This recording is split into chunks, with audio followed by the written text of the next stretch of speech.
the first time I heard of Correa was actually his plan to have the electronic currency. Through most of his mandate, he was popular until he wasn't. Spend, spend, spend, censor, censor, censor. Those are the two traits that he was able to develop during these more than 10 years in power. It was like living in a propaganda state. Like you could see Correa's face on billboards, you would see Correa interrupting any TV show if he wanted. Hidden below the desk deals that Correa had done with narco organizations become to surface because Ecuador essentially became the laundry for all the narcos in Latin America. Why did Ecuador dollarize, and then what was the effect of that politically in Ecuador? Ecuador has put an end to 20 years in which neither the presidency nor the assembly had a center-right majority. That has changed, and that is, it's 2 decades in the making. Hi everyone, and welcome back to the podcast. On this episode, we are going to be discussing Ecuador, which just came off of a very historic election, and we're going to get into why it was so historic. So, of course, I'm joined by my co-host, Diego. I'm happy to be here, Rashid, and given that you and I have some connections, personal connections to both Panama and Ecuador, I thought I'd bring a Panama hat today. So, Panama hat, yeah. Yeah, so for those of you watching, you can clearly see it's on the table right now. But for those of you listening to the podcast, if you don't know, if you're not familiar with it, just Google it. You will find a Panama hat, which I'm sure you've seen, and maybe you may know this as a fedora hat, right? And the story of the Panama hat is funny because it's tagged as a Panama hat, but it's actually Ecuadorian. So it's an interesting mix of both countries. So do you know the story? I know the story. It just revolves around Roosevelt, I believe. Yes. But, the funny thing, there is also a Panama hat that is different from that. Is not, yeah, exactly. It's not the Panama hat, exactly. But it's actually the Panamanian hat. Correct. Yeah. Well, the story, do you want to tell the story? Come on. No, go ahead. I'll go ahead. So it's essentially a traditional hat that was produced in Ecuador and was appreciated in the 19th century. So because of Panama's logistics and the Panama Canal being such a great platform for the export of this product, the Panama hats were shipped essentially to Panama.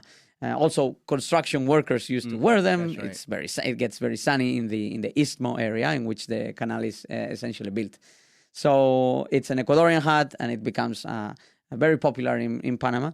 And suddenly, a U.S. president, Theodore Roosevelt, goes down to Panama to just oversee construction and just see how the infrastructure was being developed, and takes a picture with it. And someone at the press agency just released this with the following tag, saying that here is President Theodore Roosevelt with a typical Panama hat. That's right. So everyone fell in love with the hat and mistakenly attached the hat to Panama when in fact it was Ecuadorian. So Today's topic is Ecuadorian, but you see I always keep Panama in my heart as well. It's funny that this beautiful hat brings the history of both countries together. It is, yes. And so we're going to be talking about many things, but we're going to not go to a deep history of Ecuador. Mm-hmm. That would take 3 episodes, 10 episodes, a whole lecture series. But we're going to focus on the context for why the last election last week was so historic and so monumental in Ecuador, and in some ways also for Latin America as a whole.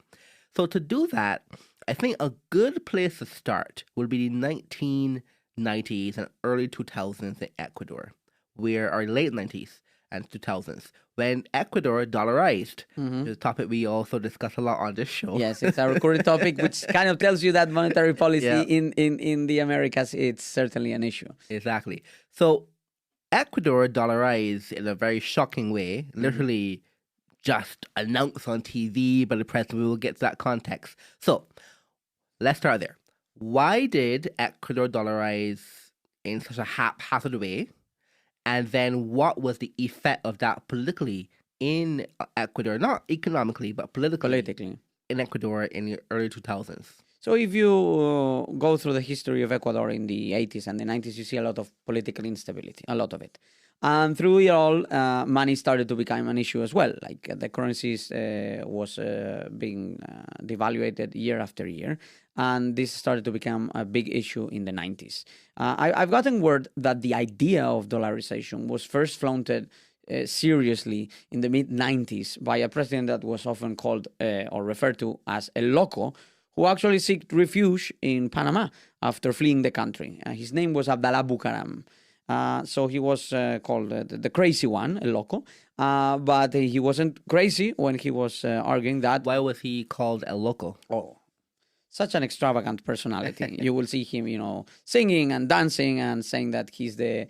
He he presented himself as the candidate of those who take a knife and destroy a Mercedes when they see one. So he was essentially a kind of an extravagant figure, but wasn't crazy when he was saying that dollarization was the way to fix the monetary problem. So he did flaunt this idea. There was this discussion, but nothing happened, and the situation only deteriorated. And Jamil Mawad, who was a former mayor of Quito and had been a very popular mayor, was then elected president, and in the early 2000s, soon into his mandate, he decides to dollarize. And as you said, he did it overnight, which is a warning to everyone in Argentina, saying that you can't dollarize overnight. Yes, you can dollarize overnight, right. And it doesn't. Not everything. Not all the dollars need to be circulating immediately in the economy.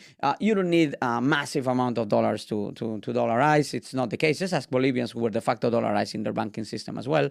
So yeah, this happened overnight. So it's what changed history for Ecuadorians, because today the most popular politician in Ecuador is the US dollar. Like, it gets a 90%, 90% popularity in the polls. And as you saw in the last election, it was a landslide win, but it was a 55% support. So the dollar today is extremely popular. Why? Because Ecuador has been through a lot in the last 25 years, but not through inflation. Inflation has been tamed after assuming the US currency. So that's an interesting tale. You know the story of other countries which have dollarized. So obviously this is not a surprise. It does work. But for Ecuadorians, it was a huge win, because 2 years before dollarization, inflation was 40%. Right before dollarization, it was hovering at 100%. And in just 2 years' time, it was below the 10% mark, the double-digit mark. And it's been, essentially under control since then. So when Ecuador dollarized, the president that did dollarization, Mawad, he had a whole thing. He left. He was pushed out of office, essentially. Lots of different turmoil happened then. But that paved the way for a particular person we're going to focus a lot on, Rafael Correa, president of Ecuador, emerged. We'll get to how he emerged.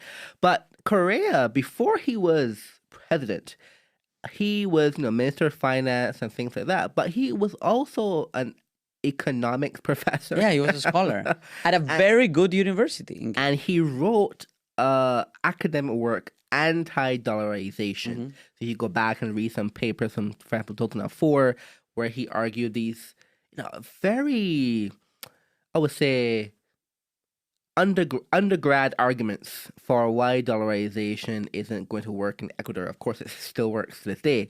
And so he was very early anti-dollarization, and that continued all throughout his presidency. I believe in also the campaign, his first election campaign for president, he was also kind of anti-dollarization too. So Correa is going to be a lynch point in this story. How did Correa go from essentially a bureaucrat to becoming, to this day, I guess, the most influential president in Ecuadorian history, in recent history? Yes, indeed. And Correa is essentially the main point in Ecuadorian politics today. Yeah. You're either pro-Correa or you're anti-Correa. So in a way, did Noboa just win the election? No, he didn't. It was the anti-Correa vote that was essentially larger than the Correa vote.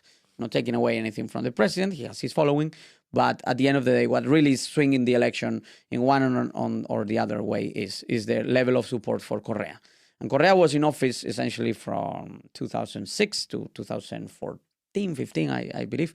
And so he had a strong hold over Ecuadorian politics for a long time, but he has remained very influential for the last decade, in which he's been on exile in Belgium. Belgium has refused to send him back to Ecuador, but he has been condemned for different charges of corruption and so on. But when, like you said, who was Correa before he was a president? Well, he taught at a very prestigious university. He taught economics. Yeah, he taught economics. Yeah, in fact, like we have a pattern here that you would think that PhD in economics like Pedro Sanchez in Spain, professor of economics like Rafael Correa. No, it doesn't necessarily. There's good and bad economics teachers. It looks like, Correa's father was a small drug dealer who was caught in the U.S. border circulating, drugs. It wasn't a huge drug deal, but rather a mule, what you call a mula in Spanish. Right? There's a fun movie by Clint Eastwood where you see that even Clint can pass as a mula, because a mule essentially is just making a minor transportation of drugs, right? But he was caught, and so that probably is often tied to as a very traumatic experience for Rafael Correa during his childhood. That probably explains also his take on the anti-Americanism, and he was also very close to the FARC. Terrorist and narco group in Colombia. And there's different reports from the Colombian intelligence and justice system that found funding connections between the FARC's narco-terrorist group and his first presidential campaign. So it's not like he came out of nowhere. He had the support from the FARC's, which were funding this campaign, and he had the open support from the likes of Hugo Chavez and Lula da Silva and all the far-left socialists in Latin America. So when he comes to power, it's right when the oil boom is about to start, when the left is very powerful across the region, and the previous government has been thrown out on charges of corruption. So Mawad was thrown out over charges of how he handled a financial crisis that was happening and unraveling just as the country was also adopting the dollar. Then Lucio Gutierrez, who was an army general who essentially took over and then was elected to be president. He was also thrown out for trying to pack a constitutional court. What's interesting, though, is that Lucio, who essentially did nothing with monetary policy, but he kept rather hands off of the economy. Lucio was very successful in reducing poverty and boosting growth by essentially doing nothing. It was a very laissez-faire presidency. So growth was 5-6%. Poverty was declining at 3-4% yearly. So Ecuador was actually doing quite well. So Correa doesn't come into a country that is in a mess, but rather in a country that is angry with its politicians. It's looking to make a new starting point and break away from the old parties and the generals and the politicians that were corrupt and so on. So Correa emerges as the alternative, with all the support from all this new left that purported itself to be the new face of socialism, and it was the same socialism as before. So what were some of the key Correa policies that we now, when we think about, Correísmo, what do we mean by that term? Spend, censor, censor, censor.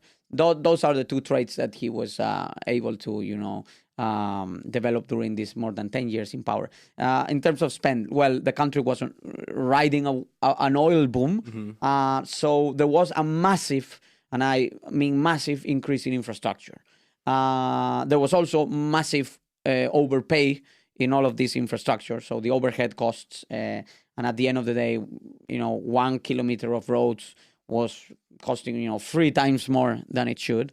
There were universities built in the middle of the Amazon that had essentially hundreds of millions of dollars poured into them and essentially very few students. There was new airports being developed all over the country, some of them without much demand for air travel in those regions. And then there was some infrastructure that was needed, quite frankly. So it was a mixture of, spend all of this oil money in, infrastructure. And at the same time, Correa also started to increase subsidies, justifying that, you had to combat poverty. And what's interesting here is that poverty decreased during his mandate, but it decreased at half the rate that it was doing before. So the growth maximizing model that had happened before, which was essentially a free market approach by the previous government of Lucio Gutierrez, was ensuring much higher growth and much deeper poverty reduction than the one seen under Correa. In fact, in the last years of Correa, when the oil prices were coming down and suddenly the state did not have so much money to spend, the poverty reduction stopped and actually reversed itself in some numbers. And the growth figures were essentially way worse than they had been in the previous presidency. So that's interesting to keep in mind. But Correa was able to also grab a hold of Ecuadorian politics, because just as many of these socialists have done in Latin America, as soon as he came to power, he passed his own constitution. He was able to, get a referendum approved and get essentially a socialist charter approved by the Ecuadorians. And this charter is still in place today. It's extremely lengthy. It's the lengthiest constitution in the world in terms of how many articles it has, how many rights it recognizes. And it's essentially a big drag on institutional and political and even economic reform these days. Because, for example, if Ecuador wants to subject itself to international arbitration in order to attract foreign capital, which is key for a country that has had very few foreign investments come in of significance in the last several years, it needs to pass a constitutional reform. Yeah, it's very interesting. This is something we can discuss at a later point in another episode, because Latin America, when you think about jurisprudence or legal philosophy, is one important feature that Latin America still holds on to that Europe or even Asia does not. This whole idea of the constituent assembly, which is this idea from Carl Schmitt, a famous German philosopher for jurisprudence, where the idea is that power always resides in the people. No court, no government has more power than the people. Now, what that also means is, therefore, there is no need to restrain the people from doing what they want. So if they want to do a new constitution, that is completely allowed. And Latin America has a much more stronger vector of this philosophy of law than anywhere else. That's why it's always so common to have these new constitutions pop out of nowhere across Latin America, essentially quite quickly. So it's very interesting how Latin America, and there's some academic work from legal scholars about this topic, where Latin America is much more closer to the Schmittian idea of the people with the power in law. But it's a very interesting case study on that. Yeah, and if you, for instance, check how many countries that are considered to be democracies, or at least flawed democracies, have passed a new constitution in the last 25 years, Latin America ranks as the region with the most developments of this type. So constitutions are still ongoing, and even recently, and we'll talk about that in some other episode, Chile had two different attempts of charting a new constitution, which both were rejected, and ultimately the original Pinochet later reformed constitution was the one that stood in place. Because I feel that every time we have an episode, we mention some constitution change or some change in Bolivia. We always mention constitutional changes in Latin America, so it is quite interesting. And it's quite funny that, just like in the Bolivian episode that we did a few weeks back, the Correa had kind of agreed to leave power after a certain number of mandates, and then he still wanted to stay. So just as in Bolivia, they pretend that they're developing a new constitution for a democracy which is not about them, but rather about the people and the rights. Right. But then one of the things they worry the most about is staying in power. One of the other things I think the first time I heard of Correa was actually his plan to have the electronic currency. So this was a plan where, so as we mentioned, Ecuador dollarized, there's no domestic currency. So Correa had an idea. He wanted, he's very anti-dollarization, he's very pro-monetary policy for his own purposes. And he wanted to somehow sidestep this issue of not having his own currency to manipulate. So he wanted to create a digital currency, called it electronic currency at the time, which is actually a central bank account for people to use and so on.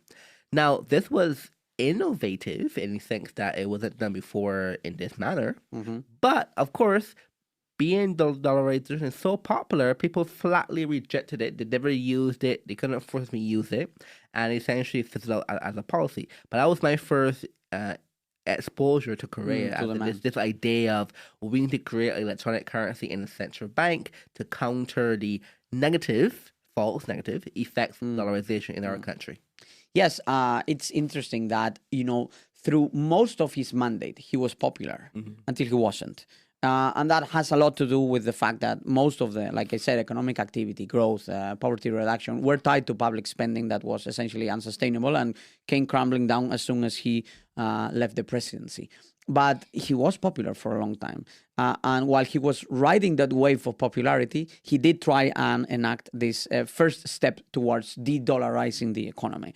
It was probably, in fact, the second, because he did enact an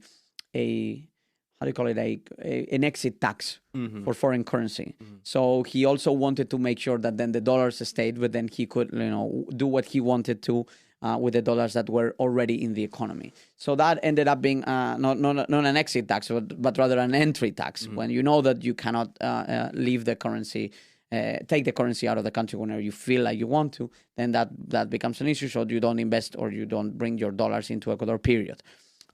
So Ecuador did move in that direction, but it was just unpopular, and which is remarkable because Correa was able to, get a new constitution passed, get elected and re-elected, but he was not able to get Ecuadorians behind the idea of dollarization. So socialists, as many of them were at the time, they were socialists, but they did want their US dollar in the pocket. And why were they socialists to begin with? Well, probably because at the end of the day, the government was spending so much and just doing all of these, wealth spreading measures that it made sense for a lot of poor people to just pocket that money and keep voting for Correa. Slowly with time, that became obvious that the country was not able to afford it. He was putting Ecuador highly into debt with China, which is funny because when he came to power, he repudiated the existing debt with international creditors and blame it on the U.S. and wrote off most of the government debt, essentially, with a default and a non-payment of it. But then he left the country completely bankrupt when he left power and in debt to China. Not only were they in debt in currency, they were in debt in oil. So because it got to a point in which they were not able to pay their own foreign debt, that they started paying in oil barrels. That I think they sold all the oil barrels until 2021, 2022. So 6-7 years in advance were they selling oil production to China in order to get access to credit. Yeah. So before you say that, this reminds me of a comment from one of our mutual colleagues, Francisco Sales, where he mentioned that dollarization is the longest lasting institution in recent Ecuadorian history, longer than any actual constitution. It's more popular than any politician. Yeah. It's the only stable aspect of the economy in our Ecuador. It's pretty remarkable, and it's obviously true. Yeah. And even in this election that just happened, where you had Daniel Noboa, who was the sitting president and has been re-elected, and Luisa González, who was Rafael Correa's puppet. He always chooses someone that no one knows to be his candidate because most of his real leaders from his president are in jail or had to flee the country. So he chose Luisa González, and she was defeated once more. And she was put in a hot seat by reporters and by Noboa on the presidential debate on the second round of the election about her position on dollarization. Because, everyone wants to know what's going to happen with dollarization if you're in power, because everyone cares about dollarization way more than they care about whoever is in government. So that's how it essentially became such a popular institution that, as you said, it's been standing longer than the Constitution and than any other. Like I would say the only longer standing institutions are soccer clubs, like Liga de Quito, Barcelona, Guayaquil.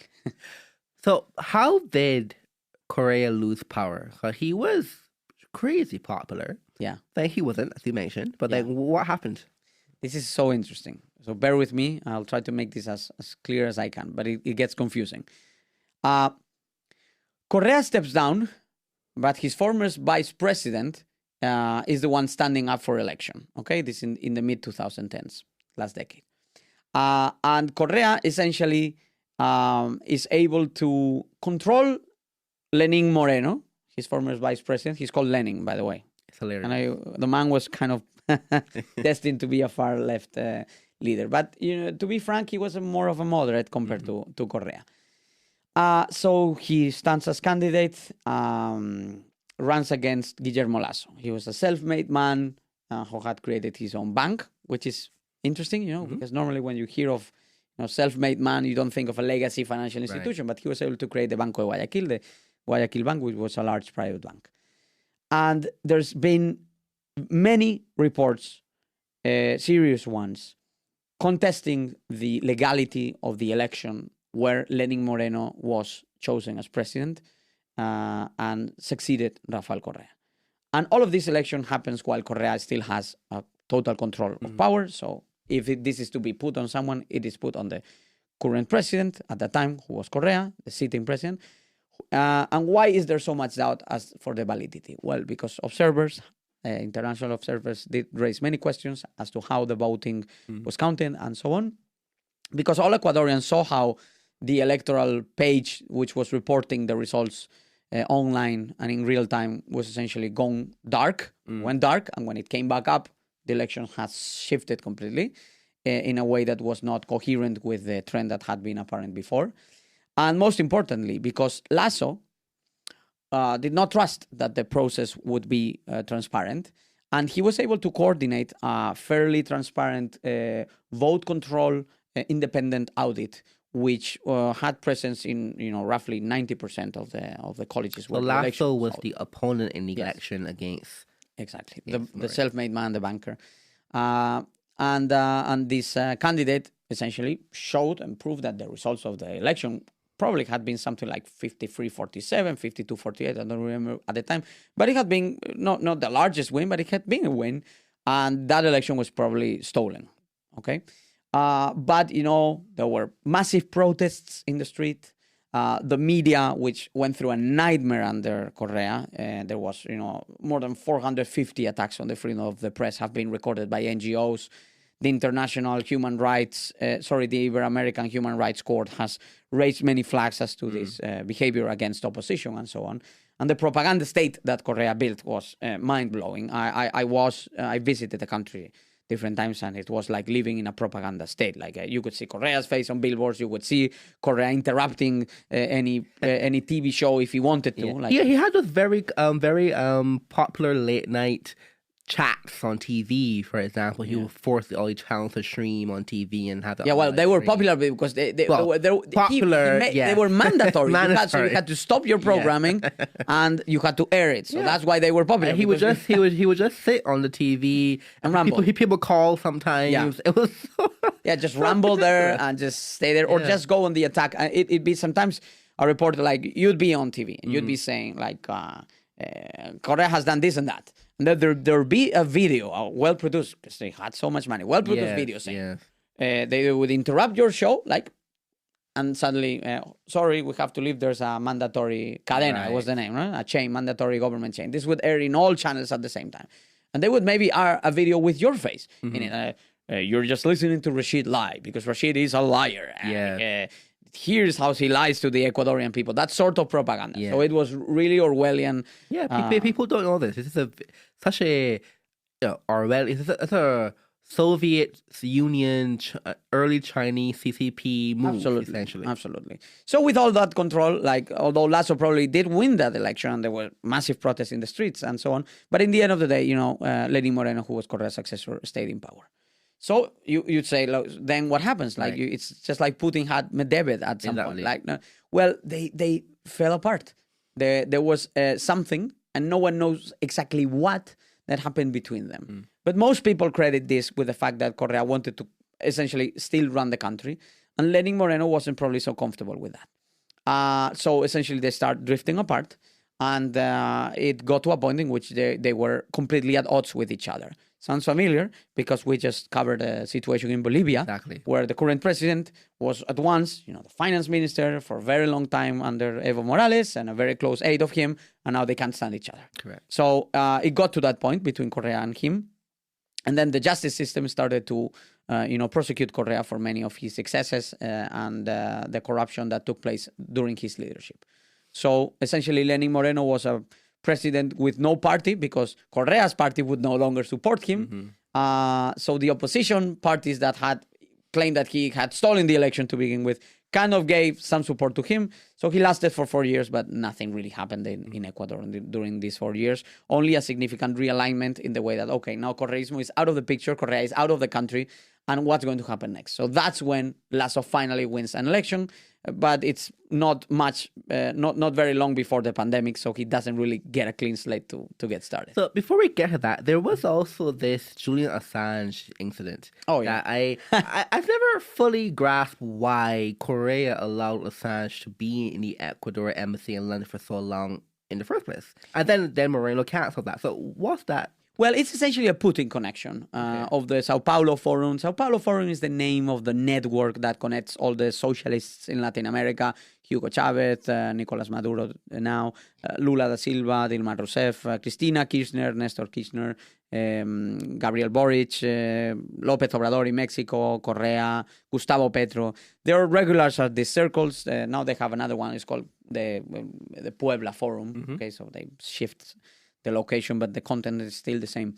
And all of them had always been and have always been very close and remain close with the Putin regime. You still see it today in voting patterns in the United Nations and so on. In fact, Correa, after he fled the country, he was given a TV show by Putin on his YouTube network RT, Russia Today. Okay, right. So that kind of shows you that the connection was so deep that it wasn't even hidden. So Assange was at some point used as a key element of, the Russian propaganda against the US. So we got to a point in which Ecuador saw fit to grant asylum to Assange until it was later rebooked by Lenín Moreno. But it was all essentially about the Russian connection and how Russia. Why did Moreno cancel it? It was because Moreno wanted to distance himself from both Russia and from Correa and everything that came with it. So that had been just one more example of that connection that had been developed through the years between these Latin American far-left leaders and the Russian regime. And because Lenin wanted to distance itself from that, he canceled that asylum permit. Okay. So now we have, you mentioned the election after Moreno where Lasso won the election. Who was Lasso in terms of his philosophy, ideology, and why then, this is what we get to, he was able to do essentially nothing in Ecuador. What happened to Lasso? Well, he would argue otherwise because he's got a book these days in which he explains what he was able to manage. He did not complete his term because he was in power for 3 years, and then we'll get to that later. But then the last year was filled in by Noboa, who's the actual president. So Lasso, Guillermo Lasso, was a self-made man, as we've referenced before. He had, for a very limited time, been involved in office in the early 2000s, but essentially he built up a bank, the Guayaquil Bank, also built up a popular bank for kind of like small loans type of approach, as the one seen in India to combat poverty.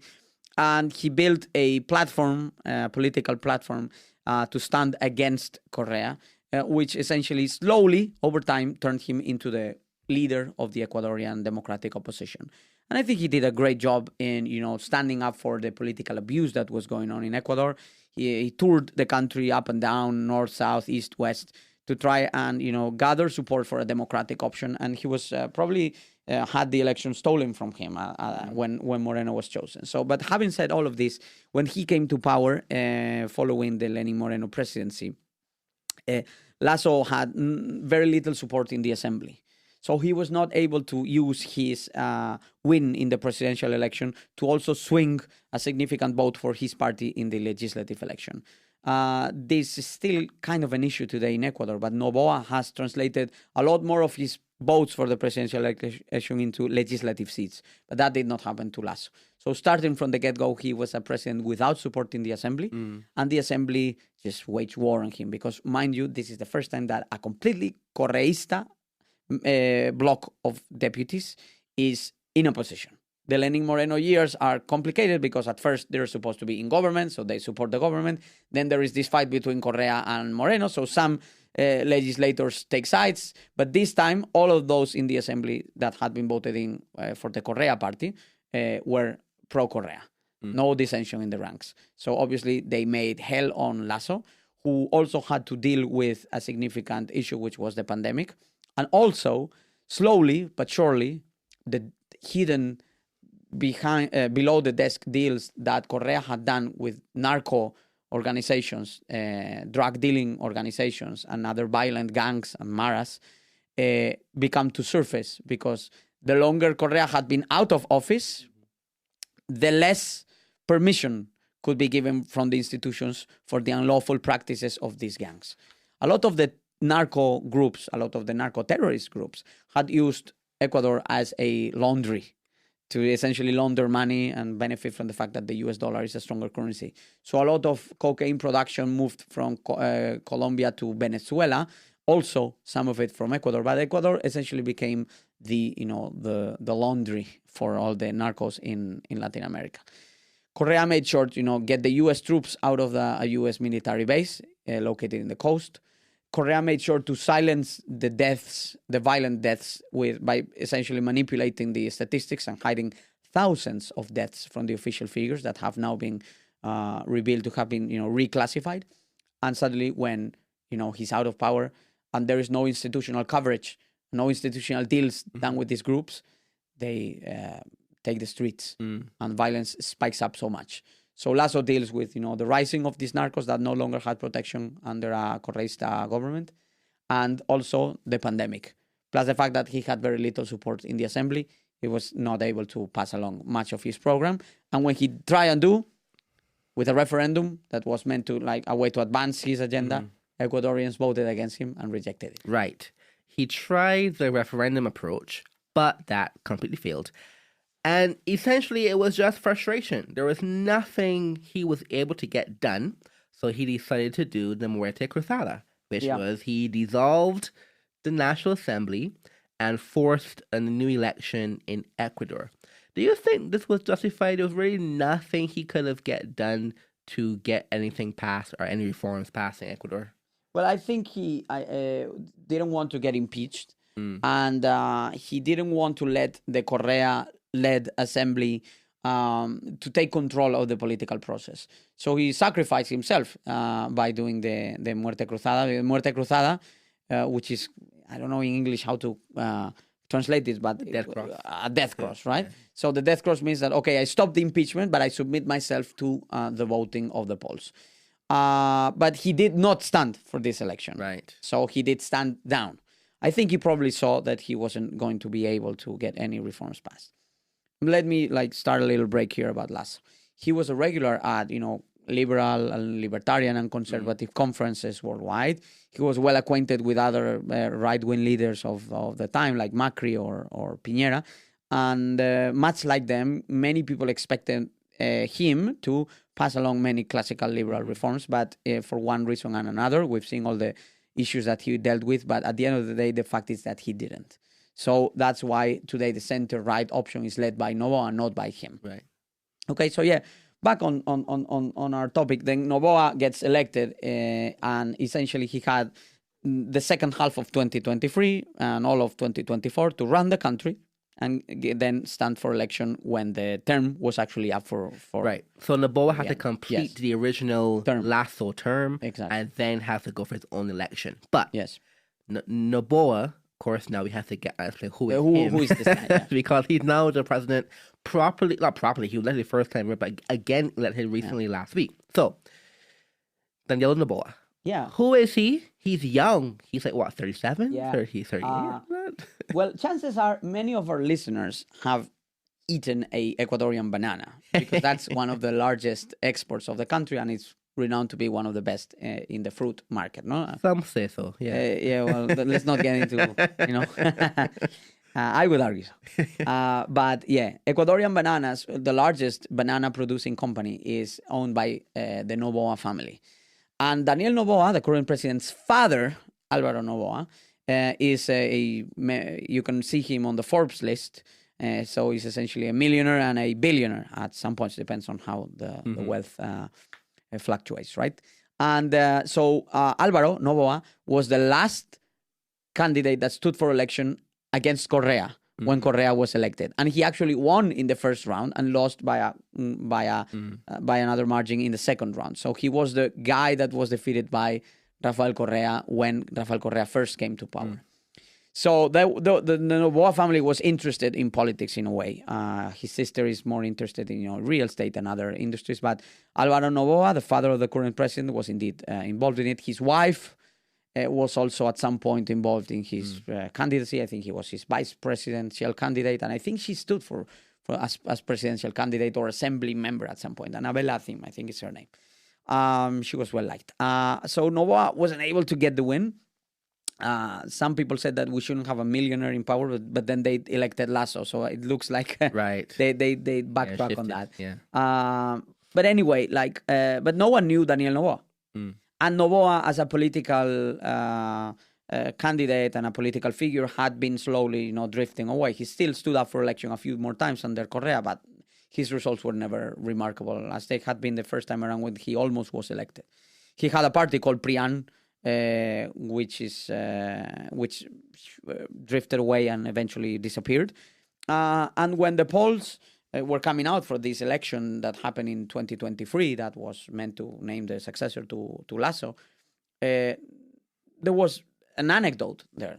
Okay, like there's a few candidates, and one of them is Daniel Noboa, the son of Alvaro Noboa.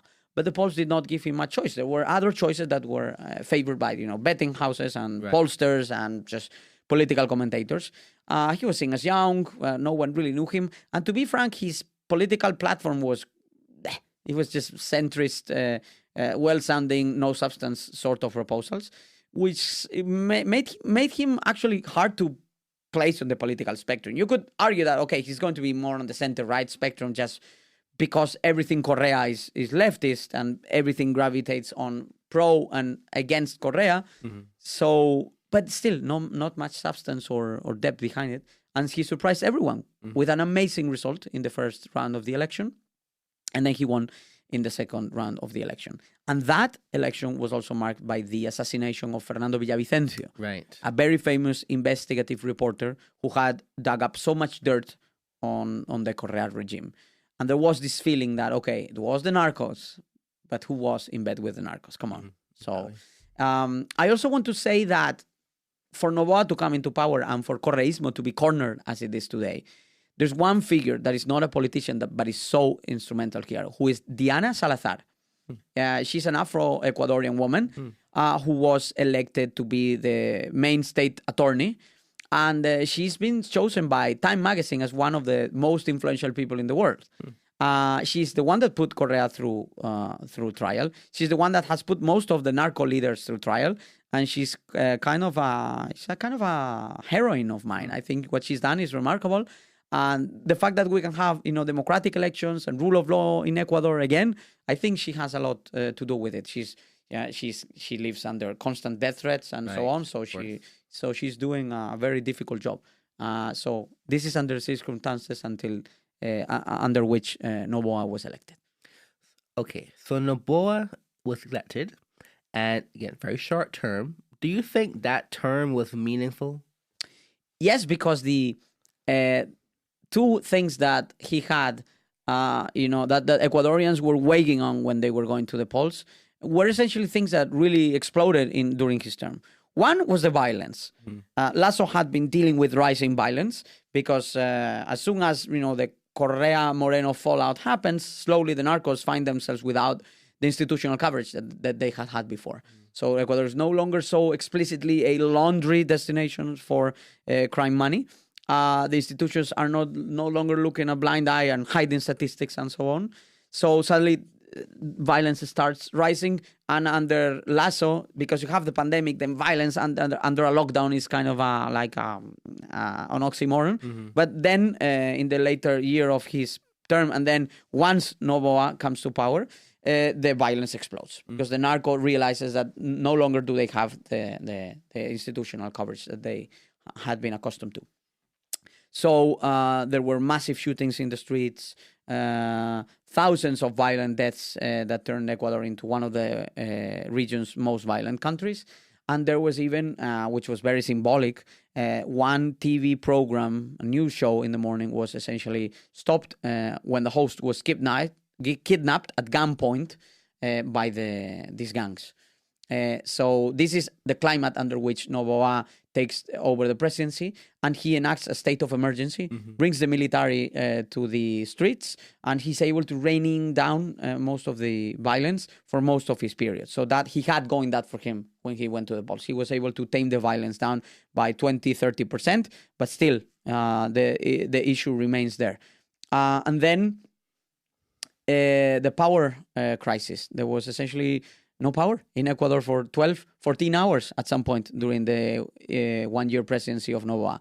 And he took decisions to try and shift that. But energy is not like other things. You need a lot of time to develop new energy networks and new sources of energy power.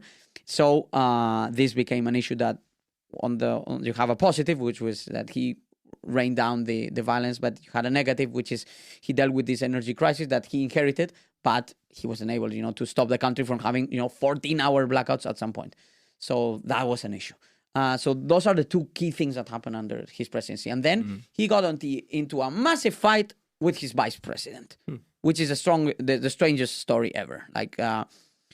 Picks this vice president, Veronica Abad, who had been standing for election locally, but had essentially been not really relevant at the national level. And as soon as he gets elected, he sends her on a peace mission to Israel and Palestine and gets her completely as far away from the country as he wants. Then more things become apparent. He essentially gave her no protocol tickets to the own inauguration of Noboa. The team of the president and the team of the vice president had not spoken throughout the entire campaign. And the son of the vice president has been put to trial for a potential corruption scandal. So there was this massive infighting between them all the time.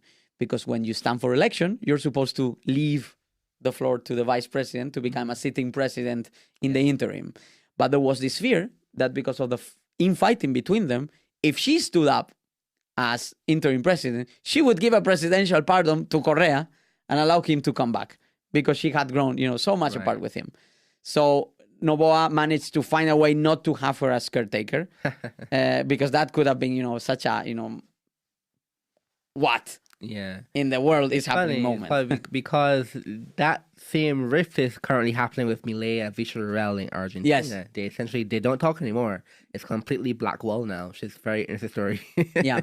And in a way, it's a similar story to the fighting between Correa and his successor, the fighting in Bolivia between Morales and his successor. So you can resonate with that. But then Noboa has gotten elected. He got elected. He did well in the second round and won by rounding up the numbers 55 to 45. Right. So Ecuador right now has a mandate for change. The assembly does not lean majoritarily to the presidential bloc, but it does lean a majority of it on the center-right bloc for the first time in at least since 2005. So that is so remarkable. It's been 20 years until the National Assembly had more or less a coherent center-right majority. Among that center-right, are there liberals, libertarians, or like principled conservatives? Politics today are so not a prestigious deal in Ecuador. I think you should follow someone like Esteban Torres, who is a remarkable member of the assembly. He's indeed like an interesting blend of libertarian, classical liberalism, and conservative thought. But all in all, what we have is more or less it's clearly not a Milei type of leader, because Noboa is way more watered down, and his bloc is also not as ideological as some of the people behind Milei. But that's the situation that the country's in, and they have some challenges. But it's interesting that on the political level, Correa has been soundly defeated, first on the legislative, then in the presidential election. So during the recent campaign of Noboa, someone made a very special appearance during the campaign to do some rallies and do some speeches, which was Ayuso, the president of Madrid. So, on first blush, this is odd. Why is the president of not even Spain, but Madrid, going to Ecuador to campaign on behalf of a presidential candidate in Ecuador, Noboa? How did this happen? Well, because all she does is win, like to coin Trump. But in all seriousness, Ayuso has a governor of Madrid, or president, as we call them here. She has a history with Ecuador. She lived there during her youth for a year and a half, I think. She was based in Quito. And she's always remained emotionally connected to the country. And also politically, there is a lot of Ecuadorians in Madrid. A lot of Ecuadorians in Spain to begin with. It's one of the largest demographic groups of migrants in the country. So I think she was personally and politically invested into stopping Correa from coming to power. So she made the trip in the second round, and she campaigned for him at the final rally. She had some other commitments, institutional ones, when she traveled to Ecuador, but then she made this very political rally with him.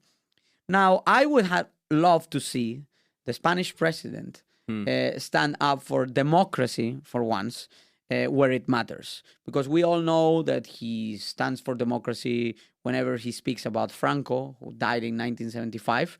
But he's kind of weak against Ho Chi Minh, who also died decades ago. But then he was bowing down to He was just at his grave mausoleum, in Vietnam. Mausoleum in Vietnam. He will bow down to the Chinese Communist Party, which apparently maybe it's a democracy to him, certainly not to everyone else.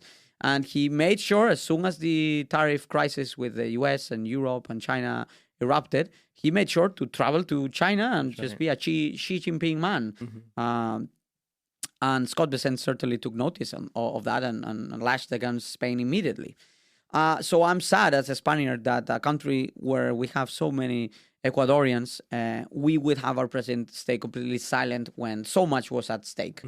Which shows you that at the end of the day, this sort of left that he represents is not really truly democratic. It's only democratic as long as the rules of the game and the political context allows for it, because when it's not like that, he doesn't have an issue supporting the likes of, these dictators. And through the years, he has been, his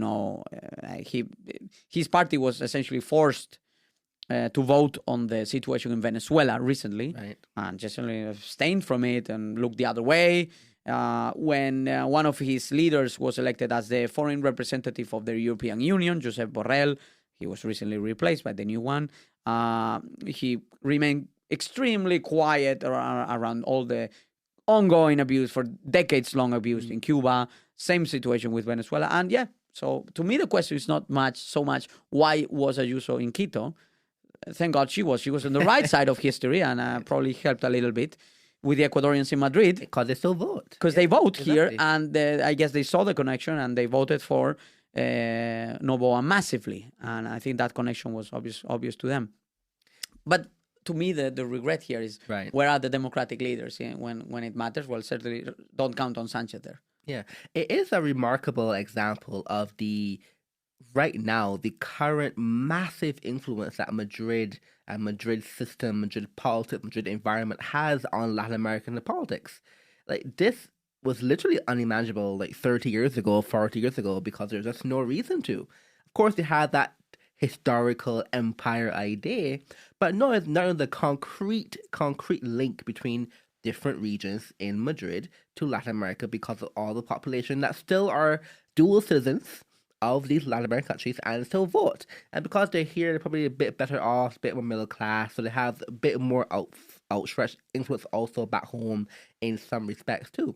So just to see that, just her on the campaign stage with the Ecuadorian flag, talk about, I am here because our brothers and sisters from Venezuela at home in Madrid have been telling me about these things, that we can't allow this evil socialist policy to come back here. So just linking those two things, or three things, or four things from the core of Madrid back to Latin America is everything. You can see there's going to be so much more of that in the next few years. Yeah, and the pendulum has clearly shifted in Ecuador. What I'm hoping is that the new majority will take actual measures. Ecuador needs a lot of economic reforms, but the political tide has shifted. That's apparent. I think Chile is moving into an interesting direction, but it will be a tough election, but we'll see what happens. Argentina is a success story by now. Milei is doing so well, and Bukele, controversial as he is, has shown that crime does need for tough on crime type of policies. So the different options of the center right, none of them are the same. Bukele is not Noboa, Noboa is not Milei. But there is this momentum shift. Petro is likely, getting thrown out of Colombia as soon as an election happens. Well, not thrown out of Colombia, thrown out of the government of Colombia, the presidency of Colombia too. Well, maybe he doesn't do anyone any favor, being there, but anywhere. But that momentum exists, but I don't think everyone is so actively willing to work for it at the regional level. And at least Ayuso showed that, okay, we can try and promote a alternative majority that is not a socialist majority. And that is going to have to blend, moderates and conservatives and libertarians and classical liberals. They're all going to have to, get along. But that can happen for Latin America. And I'm hoping it happens. But at least Ecuador has put an end to 20 years in which neither the presidency nor the assembly had a center-right majority. That has changed. And that is, it's 2 decades in the making. So we will end there in this episode. A surprisingly optimistic note for our last recent episode. We are optimistic about Ecuador. We're optimistic about how this new center-right, classical liberal momentum in Latin America can keep going. Yeah. And we can see it here also from Madrid. So our perch in Madrid, we see it happening there. And we're also essentially somehow also participating in that momentum as well. Exactly. So we're going to talk about Chile coming up soon, talk about other Latin American countries as well coming out soon as well. So, Diego, thank you once again for coming on the podcast. Thank you very much. And also, let our listeners and viewers know that next week we'll be paying tribute to Mario Vargas Llosa, yes, who we lost recently. I was a very dear friend of the classical liberal movement beyond being a universal artist of great literature works. So here's our tribute to him, and to the Catholics listening to us, also our recognition for the loss of Pope Francis. So we'll see you next week on the Capitalismo podcast.